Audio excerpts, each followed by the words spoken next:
চার দেওয়ালের রাস্তা দিয়ে যখন তুমি নাইটি পইরা একবারও ফিরা তাকলা না রে, আমি যে লঙ্গি পরি তুমি স্যান্ডেল পরো বেলে। আব্বাজি কি হলো রে? তোমার পিসার কেমন আছে? পেশার তোর মতো ছেলে থাকলে পেশার শুধু ওঠা নামাই করবে। কি হয়েছে সেটা ক। সেরকম কিছু হয়নি, আমি জুয়াতে শুধু 10 লাখ টাকা হেরে গেছি আব্বা। আমার রক্ত পানি গলা থাকা। এই বালের কথা, আমার দাদাকে বোকাচোদা মানে জমি সম্পদ গুলা লেখি নিছিস। লাল করে দেবো উল্টা পাল্টা কথা বললে। যা গাড়িটা বের কর, গাড়িটা বের করে গজনা থেকে যে 1 বান্ডিল বিড়ি আন, বিড়ি খাওয়া লাগবে। কই গাড়ি? কেন রে? যে 15 লাখ দিয়ে কিনলু। ওই গাড়ি কেন তো বেচে আমি জুয়ার টাকাগুলো শোধ করলাম।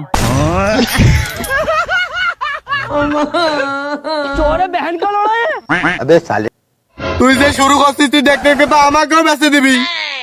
তোমার বড় দেখাইছি, সারা 1300 টাকা দিতে চাইছে।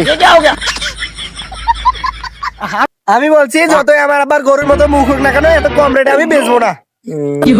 তার মানে কেউ তোকে 1 লাখ টাকা দিলে তুই আমাকেও বেঁচে দিবি।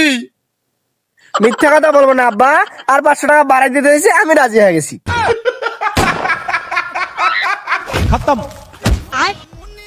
আব্বা মরে গেলেন নাকি? মরে যায় না, মরে গেলে তো এই জমি সব বাইরে পাবো।